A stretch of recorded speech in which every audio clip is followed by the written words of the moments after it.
I'm really sorry. It's okay.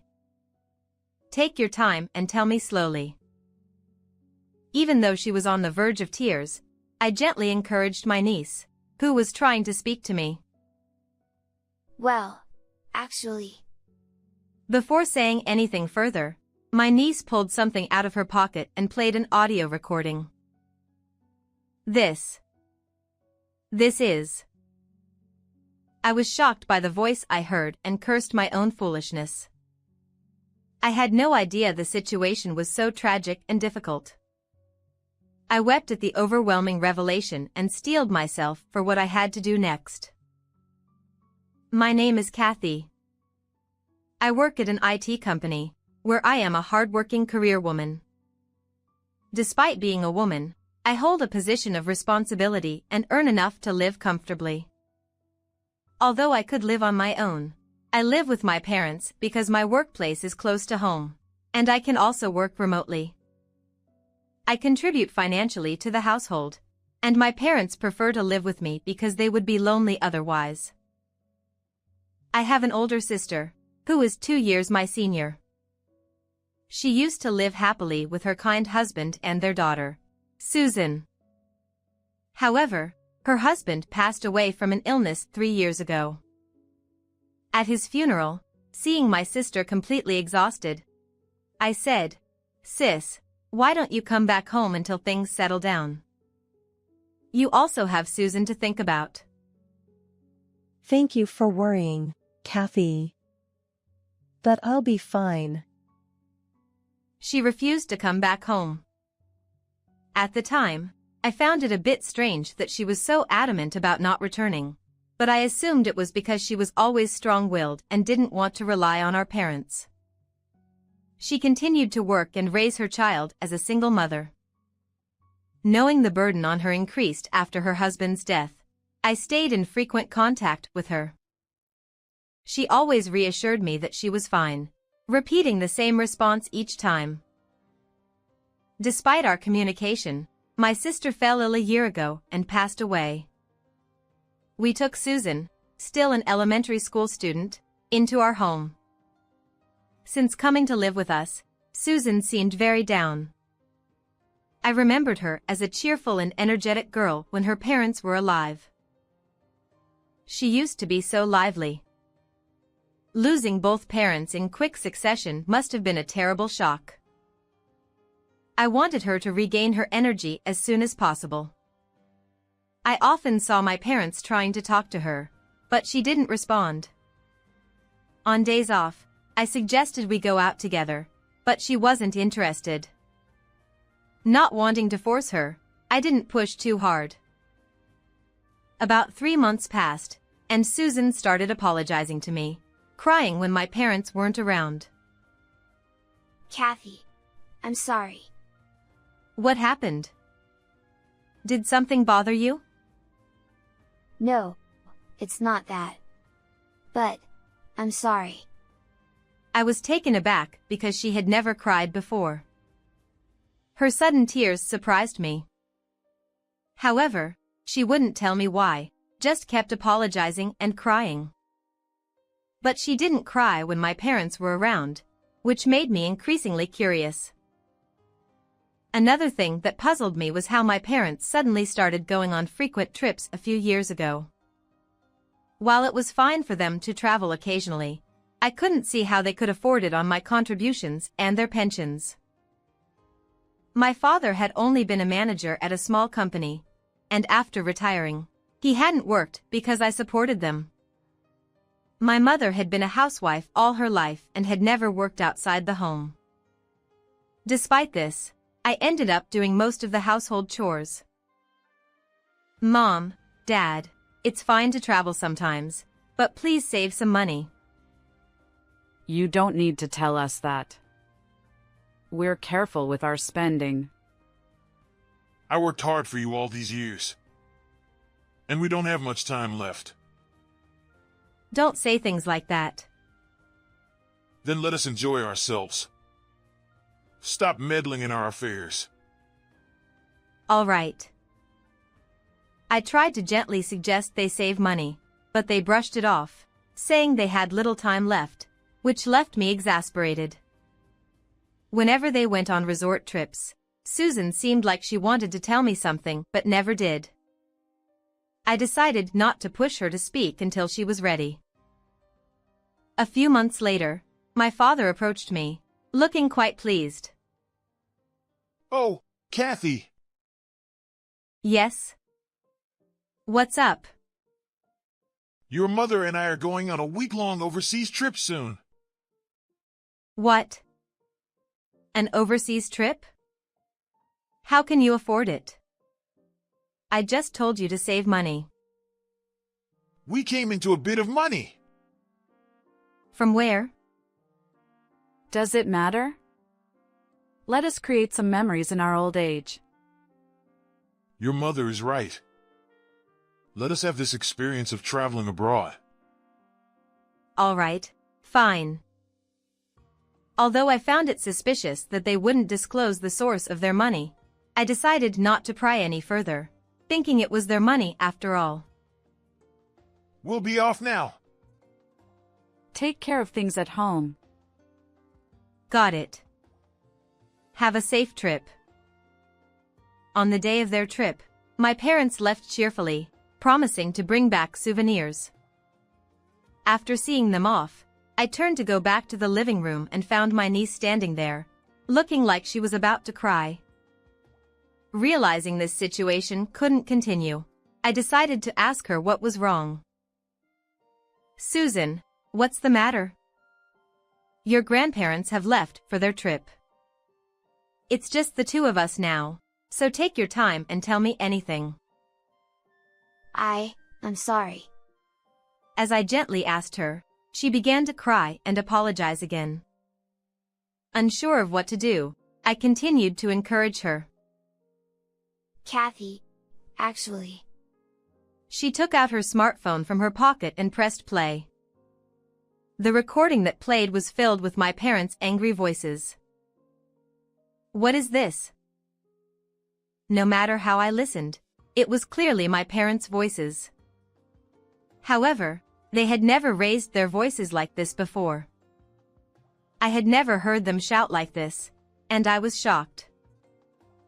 Is this really Grandpa and Grandma? Yes. They often came over when my parents were still alive. Susan began to explain. According to her, my parents frequently visited her home when they were alive, constantly nagging and complaining. The complaints revolved around disapproval of my sister's marriage and irrational demands for money, claiming it was compensation for taking their daughter away. I was shocked to hear my parents were such people. Susan continued, saying they would often threaten her parents under the guise of visiting to see their granddaughter, extorting money from them. Every time they came, I would hide in my room. Your parents probably didn't want you to be frightened by their behavior. I think so too. But I was always terrified because they were constantly yelling at my parents. I see. That must have been tough. But how did you manage to record this? Susan explained that she had been given an old smartphone of her parents as a toy, and she happened to have it with her at the time, so she recorded their voices. I was grateful she had done this. I asked another question that had been bothering me. Susan, how often did they come to your house? I think it was almost every week. To think they visited my sister's family that often without my knowledge. Now that I thought about it, my sister and her husband had started to look more haggard every time I saw them. When I asked my sister if she was okay, she had said they were dieting together, which I had taken at face value. But in reality, it must have been the strain from my parents' demands that wore them down. I cursed myself for not pressing for the real reason. If I had noticed something was wrong sooner, this wouldn't have happened. I'm sorry for keeping it hidden. But I was scared of what Grandpa and Grandma might do if I told you. Susan began to cry again, and I held her close, regretting my lack of awareness. I'll protect you from now on, Susan. Don't worry. But what if they do something to you too? Don't worry about me. I won't lose to them. Let's get back at them together, okay? Yes. If I'm with you, I'm not scared. Let me help. Seeing the determination in her eyes, I nodded. During the week my parents were away, we made preparations. I felt even stronger with Susan by my side, so I asked her more. I recalled how frugal my sister and her husband had been. My sister had once told me they rarely carried cash, preferring to use bank transfers. If they gave money to my parents, it must have been through transfers. There would surely be some trace left. I began searching the house and soon found what I was looking for. I knew it. For all their greed, they weren't careful. Finding this passbook was too easy. I examined my parents' bank passbook and confirmed the amounts that had been deposited while my sister and her husband were alive. They transferred this much every month? No wonder they lived so frugally. Gripping the passbook, I trembled with anger. I decided to take the passbook to a private investigator to uncover the full extent of my parents' dealings with my sister and her husband. A few days later, I was summoned to the office. Here is the investigation report.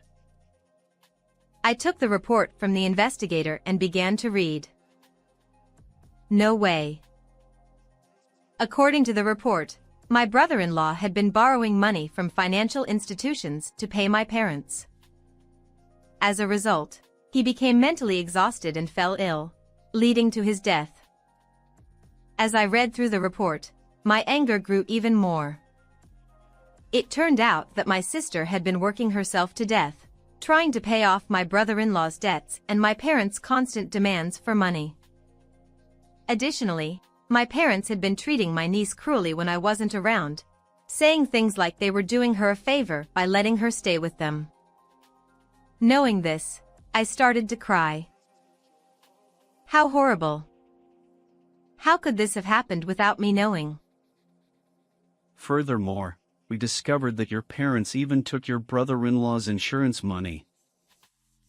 You can't be serious. I reviewed the additional report. It confirmed that my parents had indeed taken my brother-in-law's insurance money. They must have used that money for their frequent trips. I thanked the lawyer and headed home. Until my parents returned from their overseas trip, my niece and I prepared our plan. Do you think we can do this? Don't worry. We still have time, so let's practice as much as we need. Okay. I'll do my best. We practiced our plan until Susan felt confident. A few days later, we were ready and waited for my parents' return. We had set up several cameras around the house to capture everything on video and audio as evidence. Of course, I had discussed this with my lawyer and received approval. We're home. Welcome back. Did you have fun? Yes, it was great. Where's Susan? We bought lots of souvenirs. Susan's doing her homework in her room. You must be tired from the trip, so why not rest for a bit? Yeah, that sounds good. How about some tea? All right, I'll make it. Shall I make it? No, I'll do it. I always make your father's tea. All right, understood. My parents returned home full of excitement. It was their first overseas trip, so they must have enjoyed it immensely. I listened to their travel stories for a while. Oh, sorry. I have to step out for a bit. I got a call from work. At this hour? It happens sometimes. I'll be back soon. Take care. Yes, I will. When I thought they had relaxed a bit, I excused myself, pretending to go to work. This was the signal for our plan.